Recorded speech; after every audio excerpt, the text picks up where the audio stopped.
Howdy, listeners. Are you ready to kick off Apple Festival weekend the right way? Lace up those running shoes on Saturday, September 5th for the Apple Festival races, hosted by the Henderson County Chamber of Commerce. Whether you're a hardcore runner or just in it for the fun, there's something for everyone. An 8K, a 5K, and the Mini Moo 1 mile fun run. It all starts in downtown Hendersonville and is a great start to the biggest event of the year, the North Carolina Apple Festival. So grab your friends, bring the family, and come be part of the fun. For more information, visit hendersoncountychamber.org and we will see you at the starting line.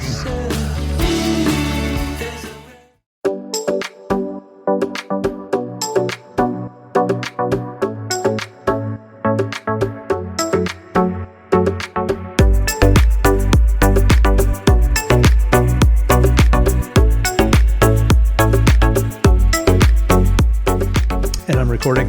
It's I didn't skimp on the mics. They're really good mics and they pick up everything, which is good and bad because you're going to hear that little shrill alarm there. Do you hear that? I do. That is the gate at the parking garage. When you It's going up and down. When you pay your fee, that thing goes off so that people crossing the and sidewalk. This mic picks that up. That's impressive. That's across the street and down another level. Yeah. I joke this is the loudest podcast studio in Hendersonville. I took no efforts on soundproofing it, so I get what I deserve here, but it does the trick. And being in the heart of Hendersonville, it's it reflects the this is awesome. City character. I honestly, until you invited me, I did not know about the podcast. I did not know that you were here in this spot. Today, even when I was coming out, I was like, oh, yes, I know this spot now, because I was like, where? There's bathrooms there, and there's dandelion, and I'm like, oh, yeah, this is the spot we built many years ago for the sort of business incubator. Yeah. So thank you. It's incubated our business. That's great. So that has been good. So yeah, the city character, you know all about it, having served as city council member for 14 years. One term as mayor pro tem. Mayor pro tem for one term, and now you are running for the mayor for the Grand Poobah in November of 2026. You're old enough to have seen Flintstones, so you know what the Grand Poobah is. Yes. Yeah. So tell me your story, Jerry. Where are you from? Where are you headed? What makes you qualified to be mayor of Hendersonville?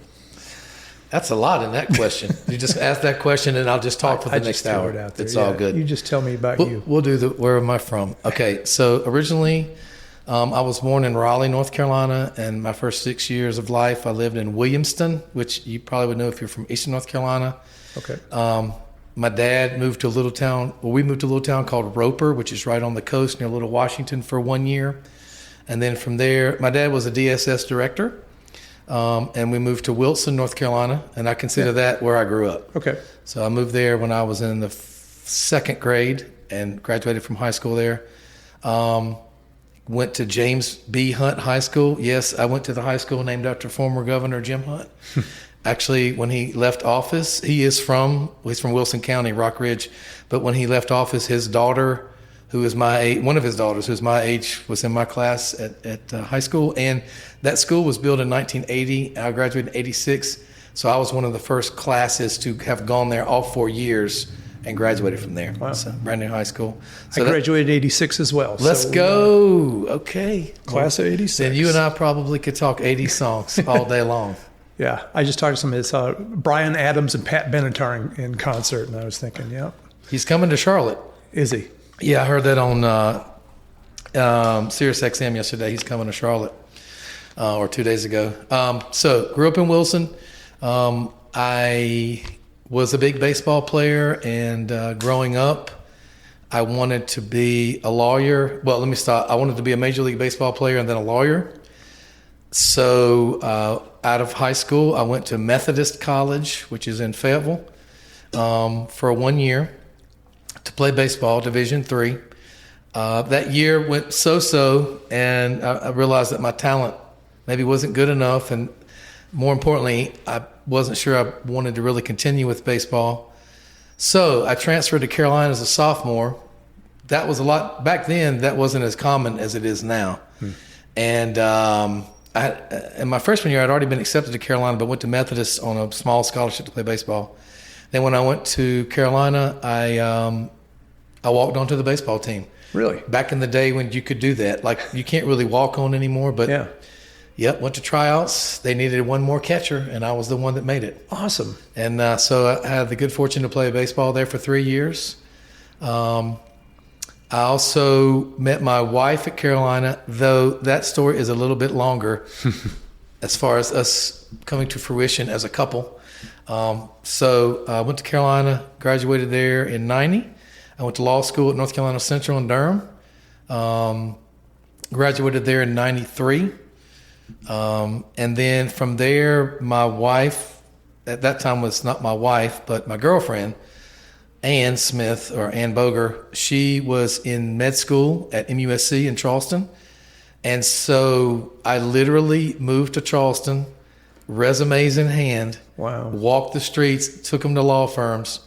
I'm moving here, I need a job. And a week later, I got a phone call, and I got a job with a law firm in Charleston. Good for you. And so I moved down there for a couple of years while she was finishing med school. Beautiful city.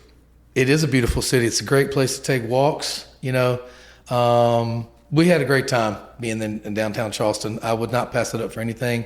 I don't want to live there. I'm very happy living in North Carolina, but I enjoyed my time there, particularly the low country, getting out into the marsh. So after that, when Ann got married in 1995 and finished med school in 1996. And so she wanted to be a pediatrician. So she matched at Georgetown, in DC. Yep. And when I moved to Georgetown, I did not want to take another bar exam because I'd already taken the North Carolina and the South Carolina bar exams. Did not want to study for another bar exam. So when we got there, didn't have children, I decided that I wanted to, for the first year, I kind of worked at what they call a temporary attorney. You can do that in DC. They just hire you to do like document reviews and things like that. And then after that, I told Ann, I said, I'm not going to be here but for 2 or 3 more years. So I'm not going to practice here. I tell you what I'd like to do. I'd like to teach. And that sort of came about when I was in law school. I had a friend of mine from Wilson that one summer I did not do like a law job. He invited me to come work at a summer camp, and I really enjoyed it. And so, once again, not going to stay in D.C. I said, I'm going to stop practicing and I'm going to get a job teaching. And so eventually that led to working as a sub for a little while. And then I went to George Mason to get my Master's of Education. And then I taught at 2 schools. I taught at Wakefield High School, which is in Arlington, and I taught at Hayfield Secondary School, which is technically in Springfield, but all of this is Fairfax County, Northern Virginia. I coached, interestingly enough, right when I moved up, I coached baseball at Hayfield for all 4 years. So even when I was doing the other jobs, really enjoyed coaching baseball there. I enjoyed teaching. So we get to the year 2000, Y2K. I know you know what that means. And Ann has finished her residency. She was chief resident her last year. So we got to figure out, where we're going next. Well, Ann is from Concord, North Carolina, and I'm from Wilson. I did not want to move back to Wilson, and she did not want to move to Concord. So we were looking for a place to stay. And we, idealistic. Ann was pregnant at the time with my daughter, Martha. We wanted to live in the mountains. Little do you know at that point that, when you have a child, it doesn't matter where you live. That is your world. You could be living in downtown New York. It doesn't matter. That child is your world. So we moved here because we wanted to be in the mountains, and got a job with Hendersonville Pediatrics, which is where she still is.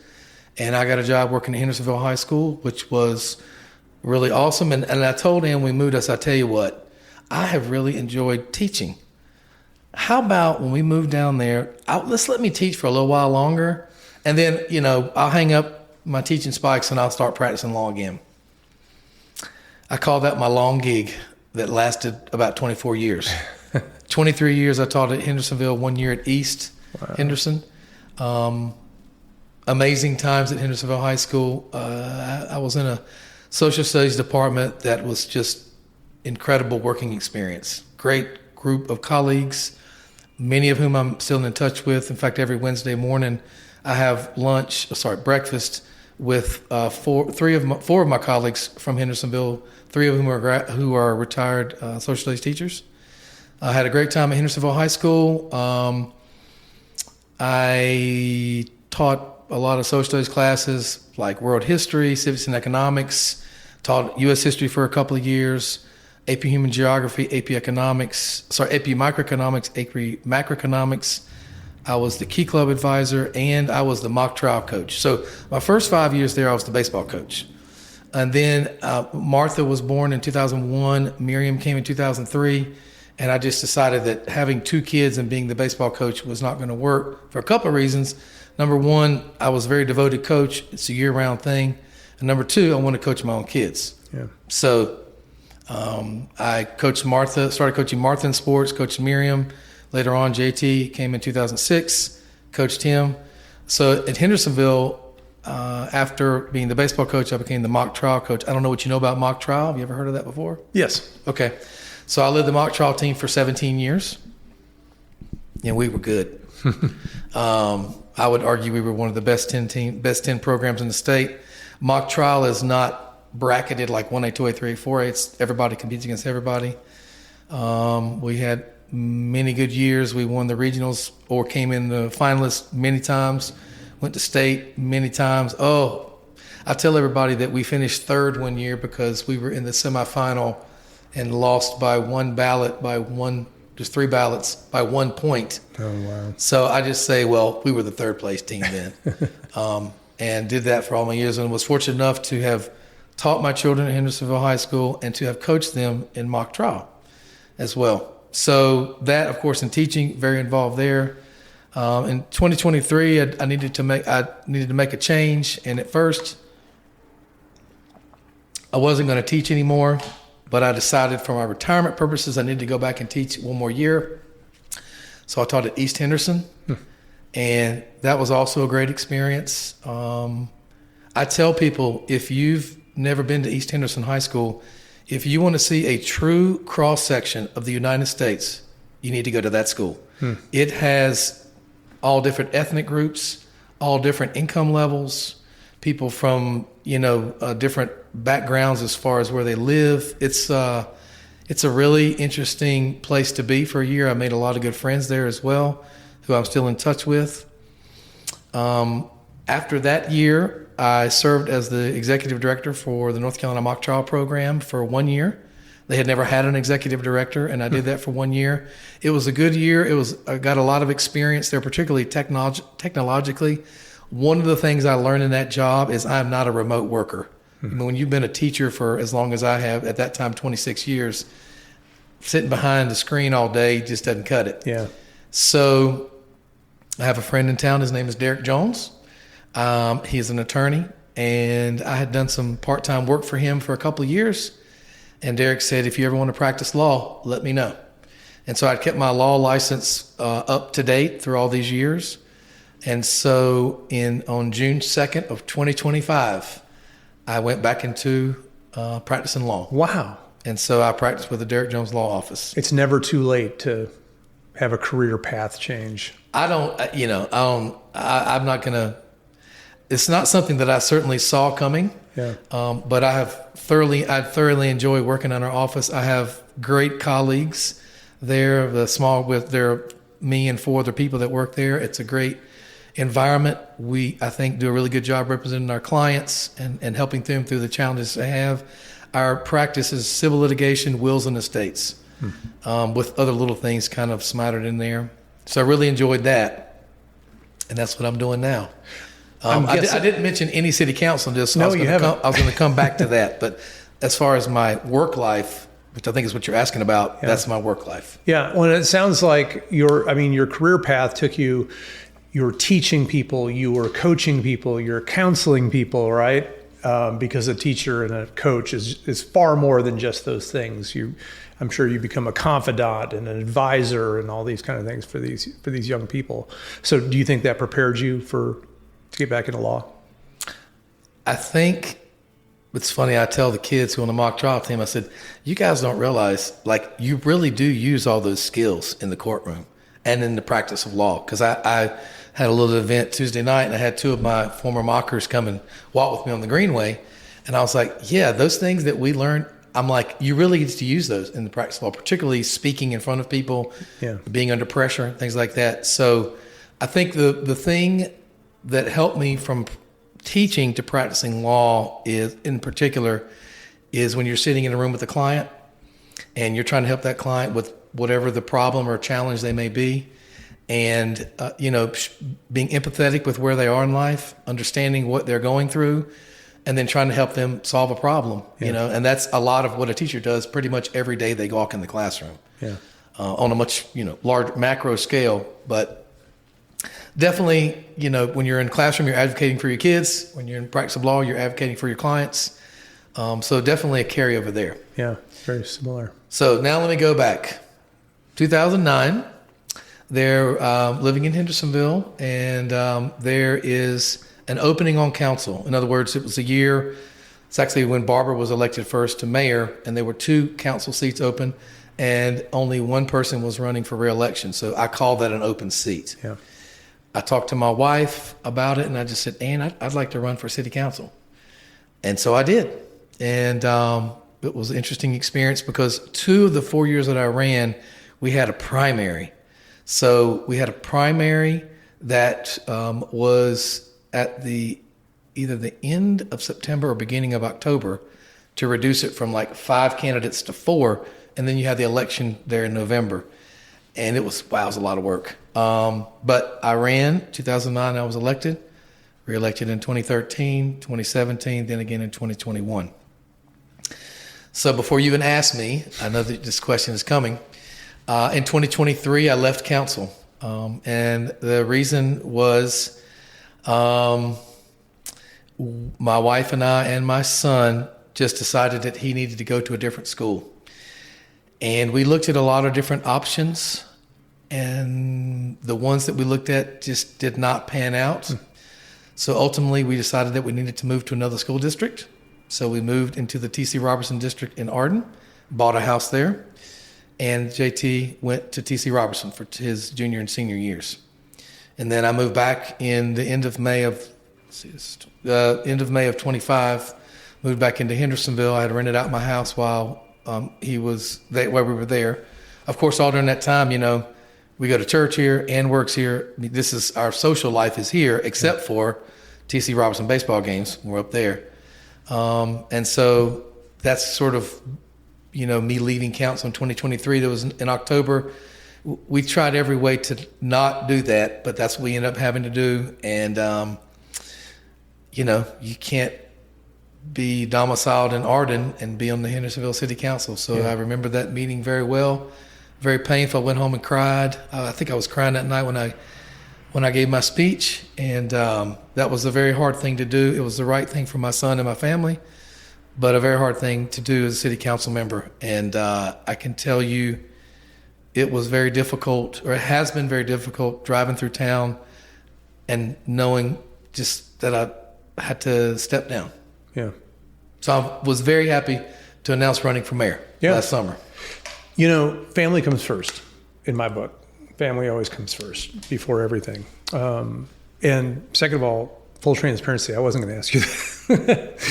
It's okay. I hadn't heard about it, but people ask about it all the time, so I don't mind talking about it. It sounds like something that people ask you, and it sounds like something that is important enough for people to ask you that. And telling me what you just told me sounds perfectly valid to me. I mean, you got to do what's right for your family at that time. So do you think leaving and coming back has prepared you to address education in this community and to take other initiatives and to take the lead on other things in this community? You said education.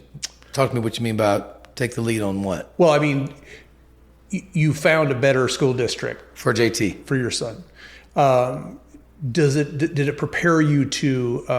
Did it invigorate you to put more effort into this community? Oh well, first of all, I love Hendersonville High School. Yeah. Just sometimes in life, my daughters went there. My son was there for 2 years. You just need something different. So I don't fault the education system here at all. We have a great education system in Henderson County. it made me miss being on council for sure. Yeah. And it reminded me every day when I came down here and went to work, you know, how much awesome I think this is as a hometown, and it's a great place. Yeah. Yeah. Yeah. I mean, yeah, there's no, this podcast has no agenda. It's not partisan at all. And I want to talk to everybody. I've heard the other ones. I know you, I got that. Yeah. Yeah. So I think everybody has a great story to tell. And so far yours is pretty amazing. So I Well, appreciate you coming on. Yeah. So what are some of the things that are important to you in running for mayor?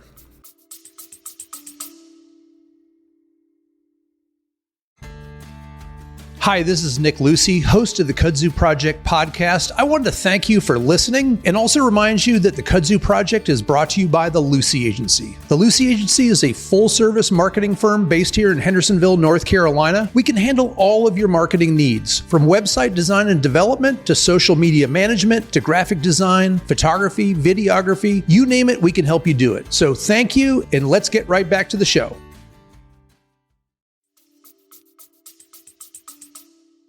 Okay. You mean as a candidate? Yep. Well, one of the things that when people say, why in the world would you want to run for city council or mayor, and give you that sort of look of like, Yeah. you're crazy. Yeah. I tell people that I really enjoy sitting down and talking to people about the challenges they have in their life, and is there something that city government can do to help with that, and then helping them find the resources within our city government that they can, if that resource exists. You know, some things are not city government. City government doesn't control schools, right? Yeah. So, but I really enjoy that. I would say as a social studies teacher and a lawyer, I can call it geek if you want.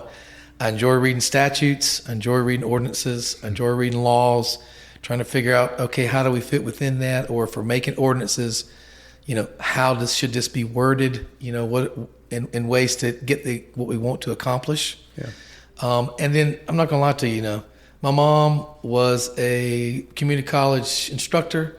My dad was Department of Social Services director. So I'm a strong believer in local government. Grew up that way, and I really value what we do, and really believe that the network of our country, while we often talk national politics and even state politics, the network of our country is built on city councils, county commissioners, town councils, doing their very best to meet the needs of their community, which are not easy to meet at times, but I feel like that's the framework of our country. Yeah. And I really believe in that. Yeah. So that's why I like to be involved at this, you know, level as city council member, or hopefully the mayor. Yeah. I ran for town council when I lived in Colorado, and I got to know firsthand the ups and downs of running for local government. It's a very cynical world we live in, especially with social media. People just want to blast everyone and anything that they disagree with. How do you deal with that? You know, being on, because you're right there on social media, videoing yourself and meeting with people at lunchtime, and you know, all those things that you do for outreach. How do you face the day every morning, knowing that you're going into basically a cauldron? You know. Well, one of the things, you know, I work very hard that if you want to know something from me, send me an email. And in fact, this morning I was up very early responding to an email that request someone had sent me on my website. And I try to take away the dehumanization part that can occur in social media, and talk to people on their level, whether it's an email or a phone call or meeting in person. I don't want to be cynical, you know, and I just try to remember that most people just want to live their life here and enjoy their life here, enjoy the quality of life they have in Hendersonville. And even though there may be other people that are creating drama, that's not really why they live here. And so I just try to focus on that part of living in Hendersonville, and that's what I'm trying to address when I answer questions. And but I do recognize that people can be cynical, and I try to stay out of that. Try not to repeat that cynicism. Yeah. There seems to be, I lurk in a lot of the city and county forums, social media areas, and I see a common refrain is an adversity to growth and all the symptoms of growth. How do you feel about growth in Hendersonville? What a great question. I guess that comes up all the time. One of my priorities is to celebrate our hometown culture while managing compatible growth for our families and our seniors. A city is an organism, and an organism is either growing or shrinking. There's no way around it. It doesn't necessarily have to be like geographically growing, but people are growing in their quality of life and what they're enjoying about their world, or it's shrinking because either we're losing people or they're moving away. Yeah. So I recognize that a city is an organic being, so to speak. And so cities that are doing well have to grow. There's no way around that. They can't shrink and continue to provide the services they're having now. So I recognize that there are people that want to move here.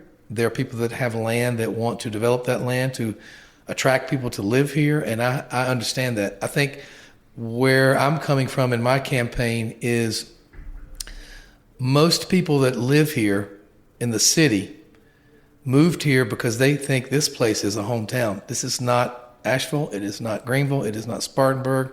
It is not Atlanta. It is not Charlotte. There's nothing wrong with those places, but they see something special about here that you can walk down Main Street and see somebody you know. You can go to the grocery store, see somebody you know. The people that you're at church with are also people that you run into during the week. And there are a gazillion civic organizations and nonprofits that really care about people. And I think people value, I'm in a place where somebody knows me and cares about me. And to me, that's part of being a hometown. And so as you're growing, you're growing in a way to maintain that. And I can't say that I have the secret sauce to that, but I am aware that feeling is something that I want to help maintain, because I think that's why people like coming here to live, or stay, I'm going to rephrase that, and staying here to live as they get older. Yeah. Yeah. The part about if you're not growing, you're dying is, I don't know if I'd say dying, but you're not meeting the needs if you're not growing somewhat. Yeah. I mean, I think in places where there are a larger number of retirees, it seems tenable to those people that a community could not grow and it could still sustain their needs. But I'm still 10 to 15 years away from retirement, and I got to make a living. And I hope that Hendersonville is robust enough to help my marketing firm maintain business. So everybody is in it for their own reasons, but a vibrant, living, healthy, growing community, it's going to have some symptoms that people don't like. You hear these comments on Facebook. It's always the city's fault or always the county's fault for this and that, and often attributed to things that don't even fall into the purview of the city or the county. You hear about, they're putting in another Mexican restaurant on Main Street. It's like, that the city and county has nothing to do with what restaurants go into Main Street, but there's still the perception that the city and the county has some kind of hand that operates things in the city and decides these things. And then you also hear, so-and-so is getting rich off this development, which you hear all the time. But, you could take Hendersonville off that social media page and replace it with any town in America, and you're going to hear the same thing over and over from these social media folks. So, what do you tell these people? Well, people, when I was on council, used to always ask me about, there's a storefront on Main Street that's empty. What are you going to do about that? And I'm like, we don't live in a communist country. We do not own that storefront. Yeah. We will take care of the street. We will take care of the sidewalks. We will have a government that's able to help that business whenever the next business comes in whatever way we can. But we don't, that's just basic supply and demand. Yeah. And at some point, someone will fill that, So we have a very strong downtown program here with the city of Hendersonville, but we don't control which businesses decide to, set up shop here. So with regard to that one, I've had that asked many times. With regard to, the perception that whatever happens, the city and county kind of control it from the background. I think I just remind people that fortunately we live in a country where businesses and individuals and the government work together to produce a beautiful and great way of life, particularly in Hendersonville. We don't live in a country where the government just tells everybody what to do. Yeah. And we don't live in a country where there's 2% that are really wealthy and everybody else is down here on the bottom. Yeah. So in that, you just have to remind people sometimes that I appreciate your concerns about what you're asking about, but that's not something that the city has direct control over. But maybe I can direct you to someone that can help with the problem that you have. I've done that many times. Yeah. I think educating people about what the city does control and then does not control is helpful. I think that's one of the things I look forward to doing as mayor, is being active in the schools. Not that social studies teachers are not doing this now, they are, but putting a name and a face to, I work in the administrative or the policy making side of a local government. I'm a real person and we make real decisions. And so, I want you to understand that's how government really works. Yeah. There are real people here making real decisions and you have access to them. Yeah. I watched your campaign video on your website, and you talked about the first one, the longer one. The first one, yeah. Great video, by the way, very nicely done. You talk about affordable housing, which was one of your initiatives as council, and also affordable housing, Oklawaha Greenway. I used to be on the chairperson of the Apple Country Greenway Commission when that used to exist. Yep. Gray Mill, converting that into residences. That took a lot of patience. Yeah. That we owned that building for a long time before they came through. It is awesome. Yeah, it's really cool. Yes. And then, attracting businesses to downtown. Hendersonville, there's no disputing. It's a great city in a beautiful area of the country. What can we do better? Well, when it comes to what can we do better, do you mean the city and residents? The city. Okay. Gotcha. City government.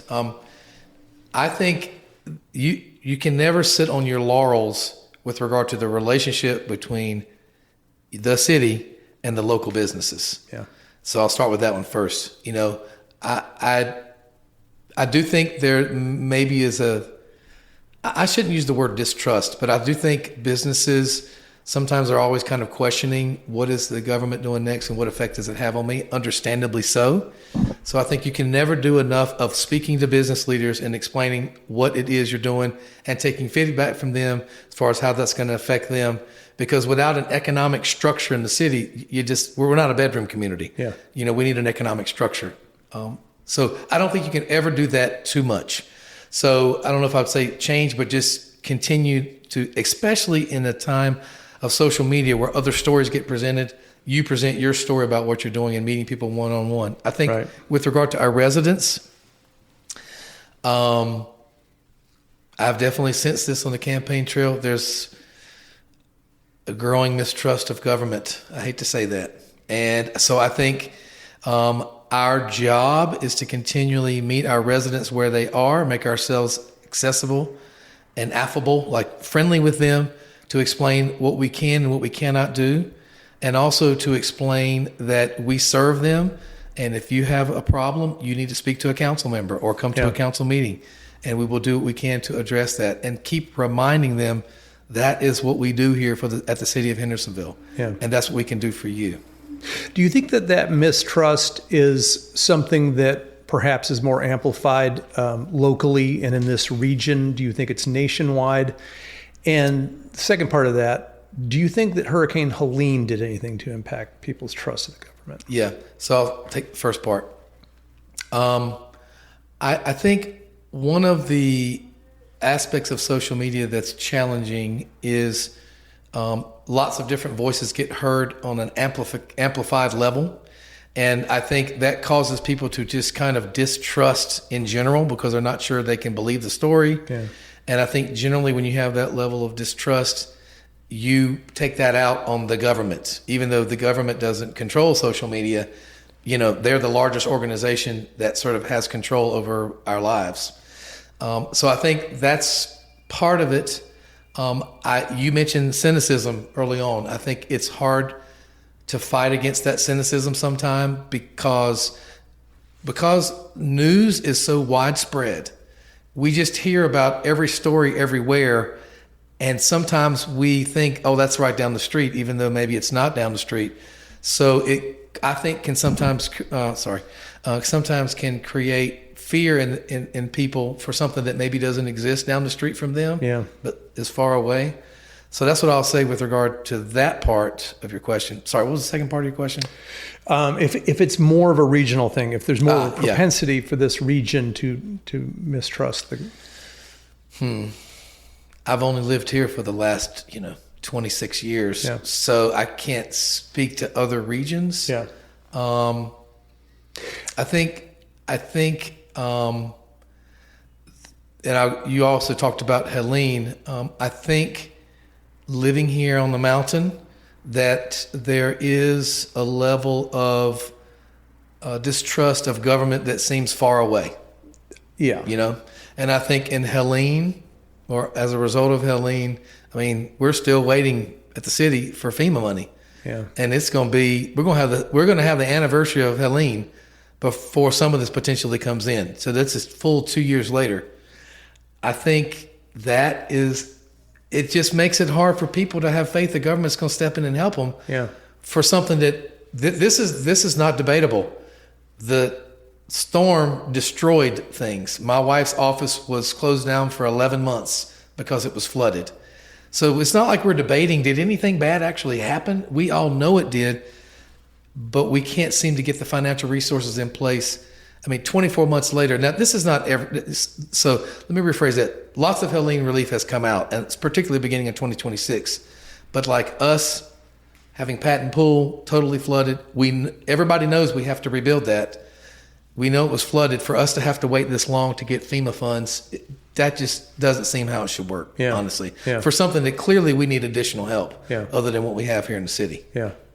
I guess what I was getting at with that question was Western North Carolina seems so separate from Eastern North Carolina in many regards that often you hear, Raleigh is making decisions for us and they don't know what life is like in these mountains. So there seems to be a little bit of a disconnect sometimes with that. So in my year as executive director of the North Carolina Mock Trial Program, I traveled throughout the state. And I do think that there is a perception of up on the mountain, something's different. And that doesn't mean it's bad, because people love to come here and travel, and to vacation. But I think it's hard to avoid areas that are not as metropolitan with areas that are rural.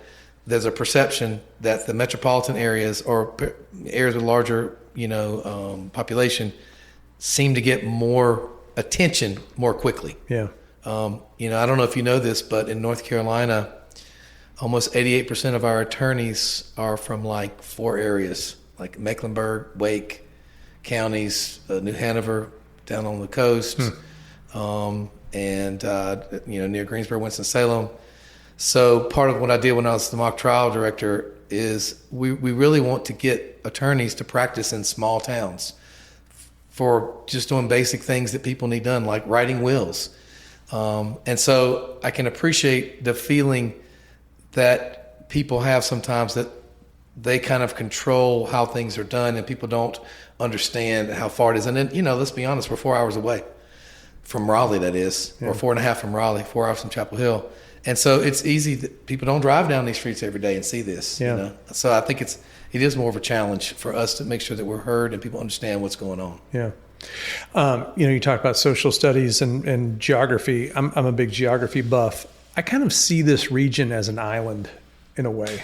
It's isolated geographically from the rest of the South, even from the rest of North Carolina. It kind of evolved a little bit differently, has a different climate, has different vegetation. It's very unique unto itself. But it's a very interesting place. When we were thinking about moving here, my wife and I, we always knew and I do air quotes, Asheville. That's how the rest of the country knows this area. They call it Asheville. I guess, the same way you would call, everybody thinks that New York is just New York City and not the rest of the state. But we knew that we wanted to move to the Asheville area. And it wasn't until we came here and actually visited all the towns around Asheville that we realized that Hendersonville had sort of that magic mix that we were looking for. It had very much a mountain vibe like that we were used to out west, and it had that community spirit, small town charm that no matter how fast it's growing, it still feels like a small town. And that's something that you can't buy. It's just something inherent in a town. And I would add to that, you say small town, but it feels like a hometown. Yeah. Like, this is a place that I like to call home. Yeah. Because I like to live here and I like to walk the streets and I like to visit my friends and, go to the places I like to go eat and hang out with kids at school. I think, and that is something that I think is worth a whole lot. And that is, you feel like you live in a hometown. Yeah. Because there are lots of towns in America, but having a culture, you feel like, I'm part of this. And there's enough different cultures, so to speak, that are in this town that this is a place for a lot of people, maybe not all of them, but a lot of them, and it's still a small enough size that you feel like, you know what, I can make a difference here in doing something to help other people in town. Yeah. And if you lurk on the social media pages, sometimes you'll get a, Hendersonville is turning into Asheville. And, living and working in downtown Hendersonville, I see a little bit of that. I see that since Helene, it seems like there are more people living on the street in downtown Hendersonville. It seems like, maybe the mental health crisis, the drug addiction crisis in this country is a little bit more in your face sometimes downtown. What do you think about that situation? Yeah, I think that has been all across Western North Carolina. Like other small or smaller towns than us have seen an increase in homelessness or, the unhoused population. And I read a few articles about it, trying to figure out why is that. I don't have a short, quick answer as to why that is. Yeah. I think part of the challenge is our ability to treat mental illness. I won't use names, but I have former students that I know I've seen around town that I would be classified probably as unhoused that have issues with regard to mental illness and our ability to treat that. And so I don't know if it's a reflection of that as well. So I don't have a quick answer as to why that is. Yeah. I know that it bothers people at times when they see more than they'd like to see. And certainly I feel for these folks. So one of the things I do at my church is we drive a bus on Sundays for Providence House, which is Providence Baptist Church. And on Sunday afternoons, they have a free meal. So one of the things we do for my church is we drive around town. We have a few places that we stop. We pick up folks and we take them to that meal. And then we stay there with them, and then we drive them back. So, I'm sitting in a bus with people that would be called unhoused. Yeah. It is a really interesting experience because it's its own culture to that group. And I've talked to folks, and for whatever reason, they just can't seem to find a place that they can stay with a job and a place to live without getting in an argument or without getting in a disagreement, or they themselves just up and go. Yeah. I think if we could figure that out, it would be going a long way towards solving some of the mental health problems in our area. So I'm all in for helping. I can't say that I have the answer to that. Yeah. What is the city's role, or do you think the city does have a role in that crisis? Well, I think one thing for sure we have a role in, because the police department has hired they may have just hired their second one. I know we have one social worker. Yeah. I think we've just hired our second social worker. That has just paid off huge dividends for the city. So that the police officers, when they're dealing with someone, it's really a social work issue. Right. We can get them the resources they need without getting them involved in the judicial system. Yeah. So I do think that is the city's role, to be able to help police officers help someone who's in trouble without necessarily having to go to an arrest and get them the things that they need. I do think that's something we can do. I do think, we certainly help. We don't have our own homeless shelter, but we help the homeless shelters in what way we can, as far as, providing them whatever resources we can provide them, and certainly respecting their right to exist and the people that are theirs right to be in Hendersonville.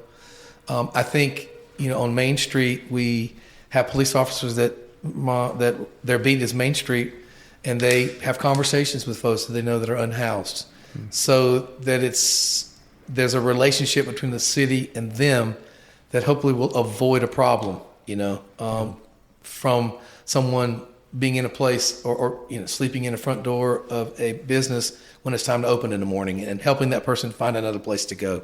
So I think that's one of the roles the city has to help with that problem. We certainly can't ignore it. Yeah, very true.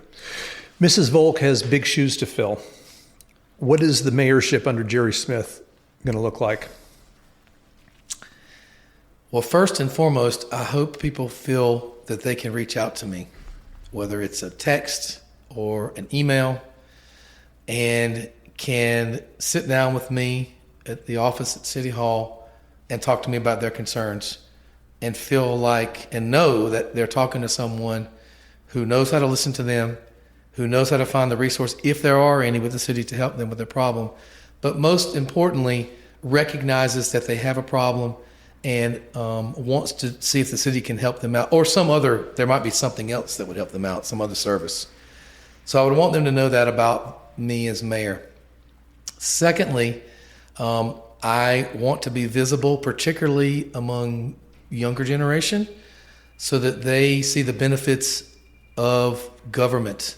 I think, having taught, social studies for 26 years, I will tell you, a lot of our teenagers, all they see when they see government is grown people arguing and not solving problems. And I'm like, well, I can't necessarily say you're wrong about that. You can't fool teenagers. If you're not sincere and you're not real, they sniff that out real quick. Yeah. And so they see government just arguing and not being able to solve problems. Yeah.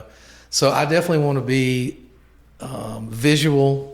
I'm going to be out and about and vocal among our younger population, and that not just teenagers. That's I'm 57, so we'll just call that up to like 35 or 40, right? Yeah.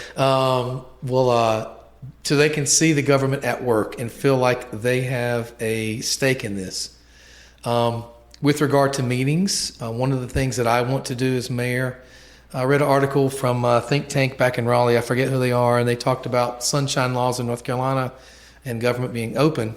And one of the things I didn't always do in my 14 years old council that I'd like to do as mayor is, oftentimes we took a vote and there was no discussion, and you just vote yes or no. And it's because we've already studied this. I've prepared for the meeting. I know, I'm probably going to vote on this. One of the things I'm going to do as mayor, at least I'm going to try to do, is whenever I take a vote, at least put one sentence on the record, this is why I voted for this. Yeah. Even if it's like, I just really believe this is a good program or something like that. So that's one of the things I want to do. Another thing I want to do as mayor is something that I'm doing now in my campaign.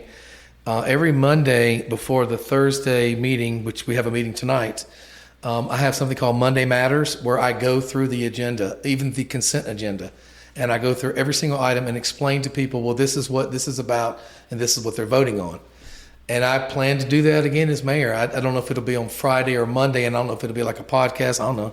I can come in here and talk to you if you want. Heck yeah. Yeah. And I just take the agenda and say, okay, because on our agenda, we have what's called the consent agenda. I don't know if you know what that is, but it's things that, like, okay, we all agree that we need to buy this chemical for the water treatment plant, and because it's over this amount, city council has to approve it. Yeah.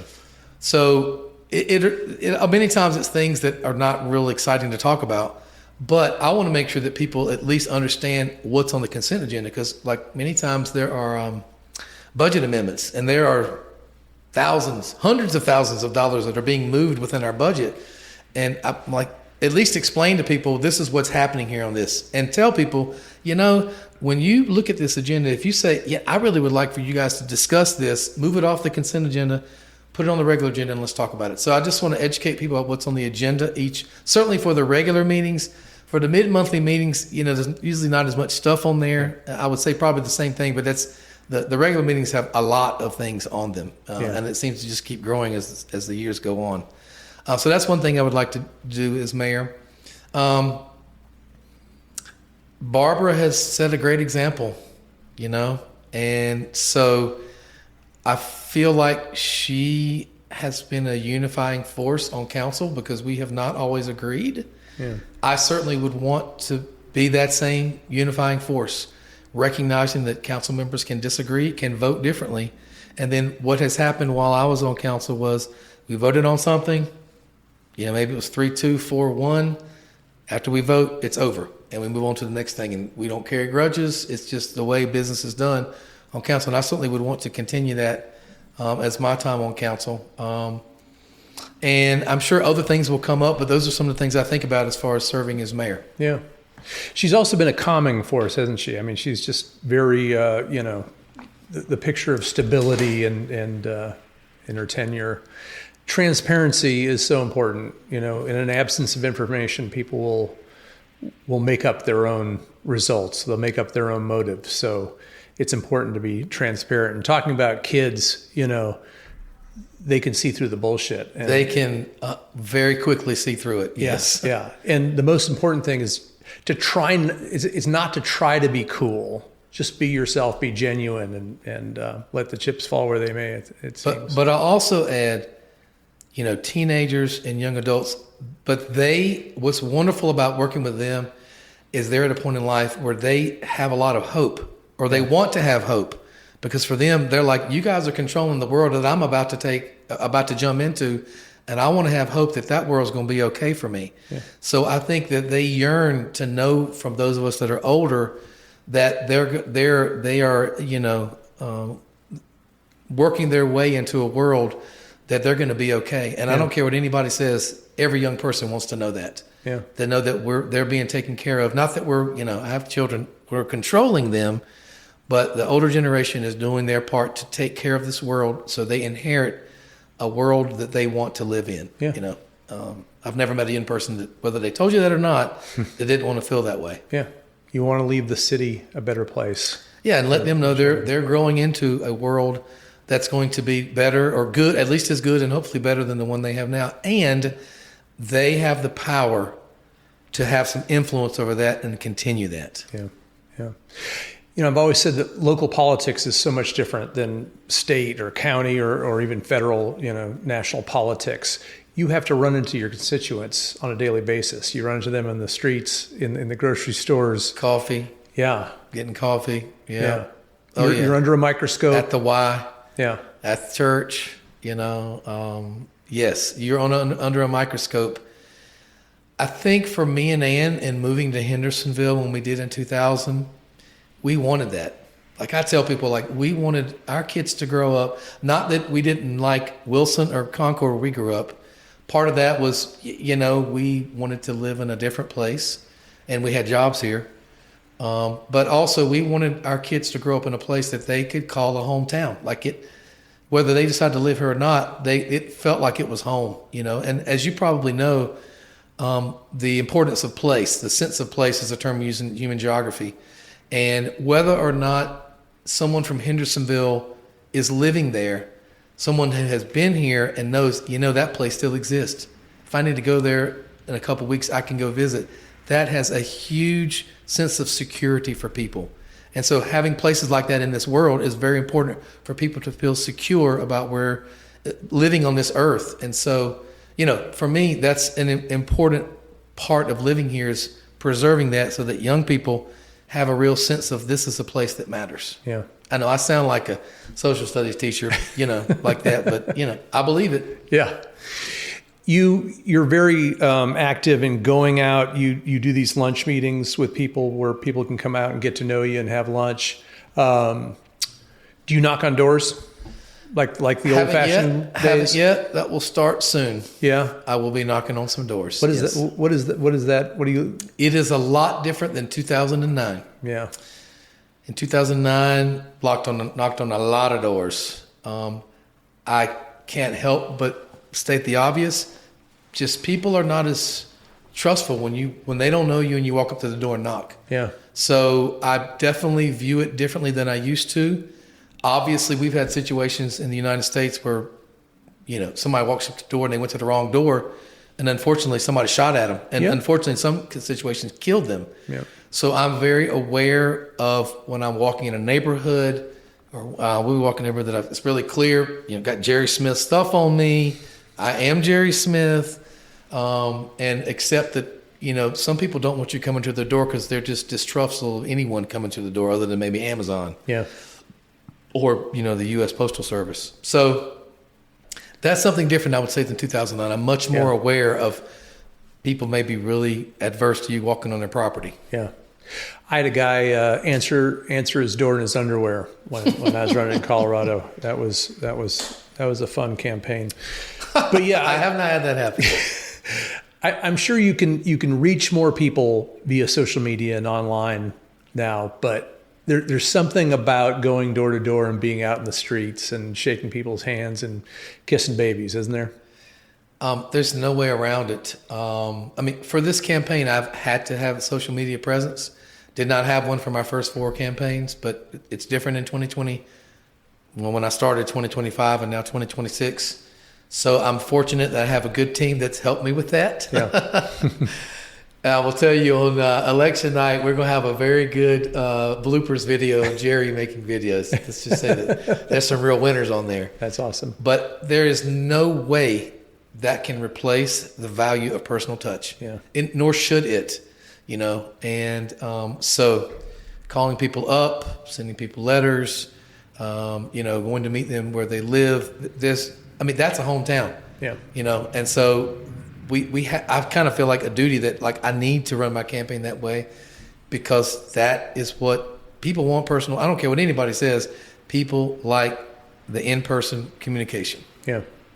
What are we, 3 months out from Election Day? Well, we're less than that, because today is August the 6th. Yeah. So early voting starts 60, right at 70 days from now. Wow. That's October 15th. Okay. Yeah. An election. And about half of the voters in Henderson will vote early. Okay. So the election starts October 15th. Wow. And Election Day itself November 3rd. November 3rd. Yeah. Okay. How are you feeling about it? When people talk to me about campaigning, I tell them, I said, it's one of the most invigorating things I think I could do. And at times, it's one of the most tiring things that I could do. Just because, in a good functioning campaign, I'm not going to lie to you, this is my 4th campaign type thing to happen today. And today was a work day. So I'm trying to work in the middle of all this. I had something before I left this morning, had something at lunch. Something happened in a phone call in the middle of the day, and then I'm here. So it can be mentally tiring at times. Yeah. I'm very fortunate that my wife is on board. I shouldn't say just my wife, my entire family's on board, and they're very supportive, and we sort of have boundaries at home about when campaigning stops, and we'll start the campaign again tomorrow morning. But I think what I enjoy the most is just really creative. Being in a campaign gets you a chance to do a lot of creative things, and I really love that. I really love that part about being a teacher. And so we're always coming up with new ideas of things we can do in the campaign, and that's fun. I'm very fortunate that 2 of the members of my team are former students and former members of the mock trial team who work with me. Nice. So it's great working with them, as well as other volunteers as well. And so it's just a unique thing. When Ann and I were walking in the July 4th parade, and we're walking down the street, we're holding hands, and I'm like, who gets to do this with their wife? That she wants to do it, or she's willing to it. I should probably put it that way, but I'm like, it's just a unique thing to do in your life, to run for mayor, and I'm enjoying it. That's awesome.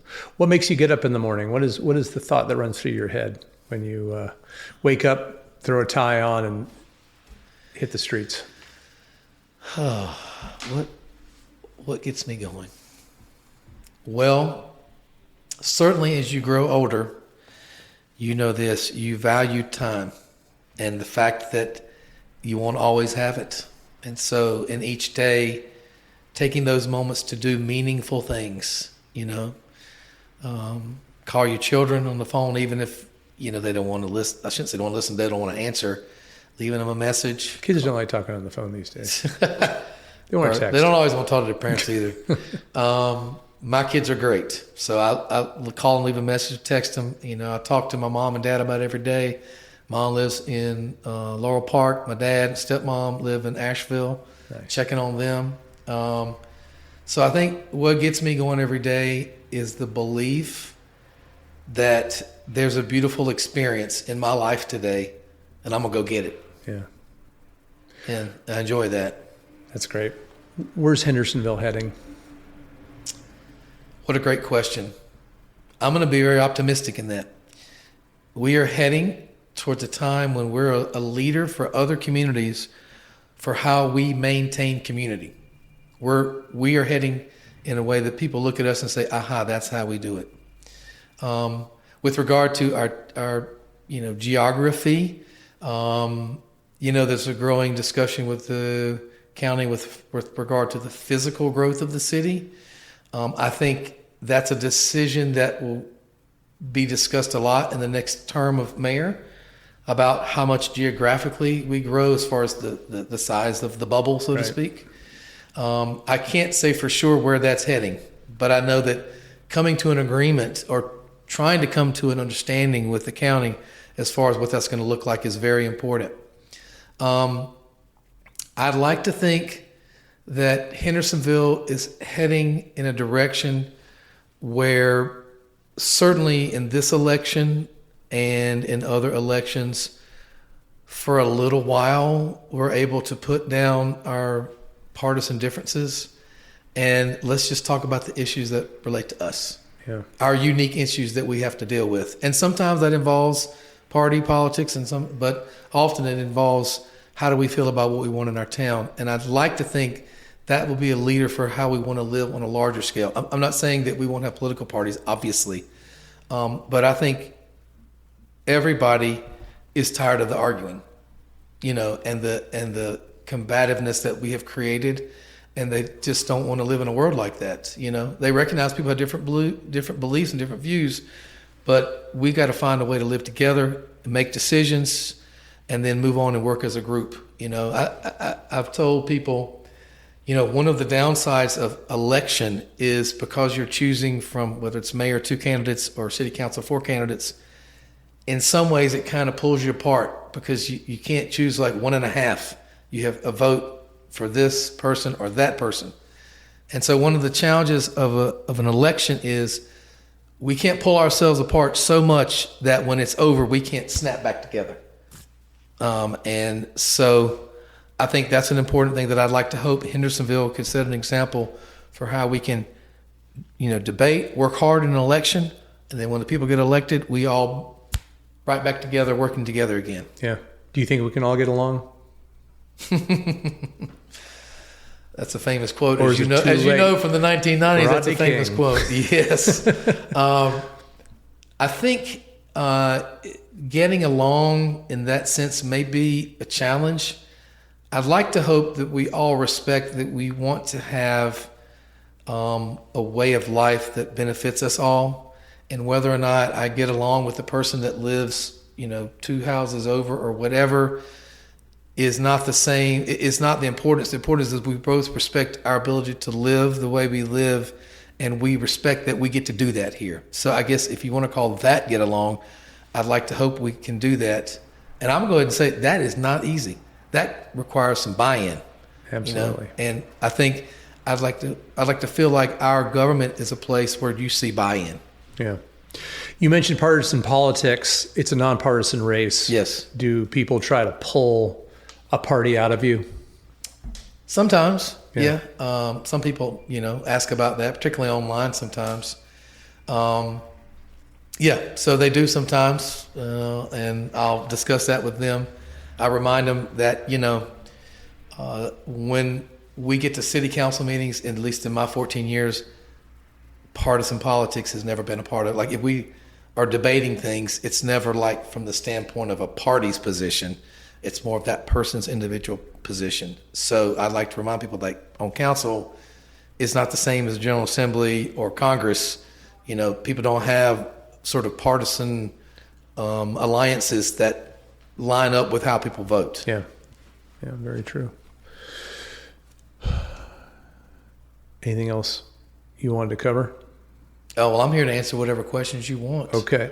I guess. I'll edit this little It's bit okay. out, but Keep making these little crackling noises. I think, I would like to plug myself a little bit. plug yourself. Okay. So, I've had 40 years of experience in public service. 26 years as a public high school teacher, 14 years as a council member. I know some of that is going at the same time, but nonetheless, they both existed. And I think that gives me some insights into being mayor that are beneficial, and certainly a recognition of the power of government and what it can do in people's lives. Throughout my time as a teacher, and I would even say in my job now as a practicing attorney in our firm, I've always been a team builder and a coach. Love teams, love coaching teams, have coached a gazillion teams from my children's sports to stuff at school. So I really value that. I do consider myself a pretty level-headed person. I can disagree with people, and we can talk civilly in that disagreement. That's important these days. Yeah, that's one of my priorities, is that promote civility in our society. People get very heated. Right, and I am okay that we did. I'm an attorney, so I know what it's like to go in court and disagree. But I also feel like, okay, when we walk out, but people have to recognize that when we walk out the door, there's actually probably a lot of other things that we agree on. Okay. And we don't have to name those, but recognize we can disagree about an issue passionately at times, but still agree that you're a human, I'm a human, and there's certain level of respect I give you because we're both humans on this earth. I like to work with residents of different backgrounds. It's just fun, especially the younger ones. They look at me and they're like, this old guy, and you talk a little teenage vernacular with them. That's always fun to do. Hey, we're the same age. We're old guys. I would agree with you. It's like, I thought I was a kid still. Yeah, there you go. I am willing, on council, you can see from my 14 years, if sometimes they're difficult votes. And at times I'm willing to make a difficult vote that I think is the best for our residents. Sometimes that's the only vote in a particular direction, but that's part of the job. People hire us to do that, and we do it the best we can. That's why they have 5, so you can always get to a majority. I would like for people to understand as well that I'm a dedicated family man. That's just Jerry. So I do take time to enjoy my family in whatever way I can, particularly my adult children, and I love them a lot. And of course, my beautiful wife, who's an awesome person. So that's Jerry, I am a person who really researches the issues. If you give me something to read, I'm going to read it. When I was on council, they know if they put it in that agenda package, Jerry's probably going to read it and potentially ask a question about it. I enjoy that, and I think I could do a great job as representing the residents and visitors and businesses here in Hendersonville, and would really like the opportunity to have that position to be able to do that as the mayor. Wow. Well, Jerry Smith, I appreciate you taking time out of your busy schedule and to get away from work and your meetups around town. And you got another meeting tonight after this interview. Well, I'm going to the council meeting to just sit back and watch tonight. You are in the thick of it. Well, I appreciate you taking the time to talk to us and talk to the city of Hendersonville about the things that are important to you and to them. Well, Nick, I really appreciate you doing this, creating a podcast, asking local people to come in and talk. It's a very effective way for people to learn about their city or whomever you're interviewing. And to do this right here on 5th is just right beside the parking garage. Because I was on council, we voted to have, it's just really cool. And this space here we voted to build, it's just really neat. Yeah, it is cool. Fun. I'm a glutton for punishment, with the noises, but I wouldn't have it any other way. Yeah, we're right in the thick of it. It's awesome. Yeah. Well, thank you, Jerry, for coming on, and I wish you the best of luck on November 3rd. I appreciate it. wish you well as well in your future podcasts and in your advertising agency. Thank you. And don't forget the little people. Say that again? Don't forget the little people. Oh, definitely not. Yes, you got it.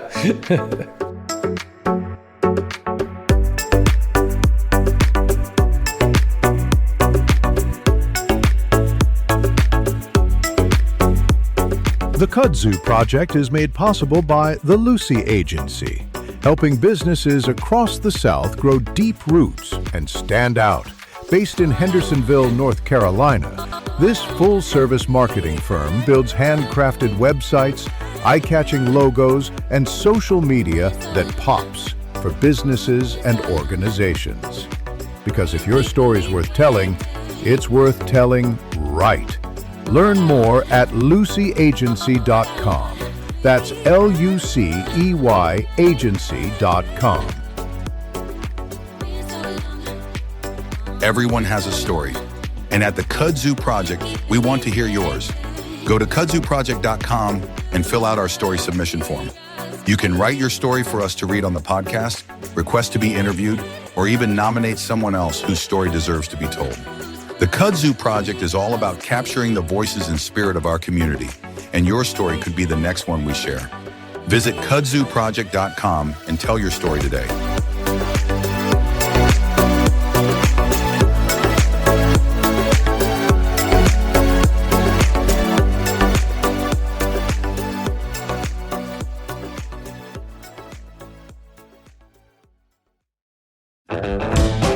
Looking for the perfect summer night in Hendersonville? Then make plans for Rhythm and Brews, downtown Hendersonville's free concert series. On the third Thursday of each month from June through October, South Main Street comes alive with live music, local craft beer, cider and wine, food trucks, and family-friendly fun. Bring your lawn chair, grab some friends, and enjoy an unforgettable evening in the heart of downtown. Rhythm and Brews, where great music and great community come together.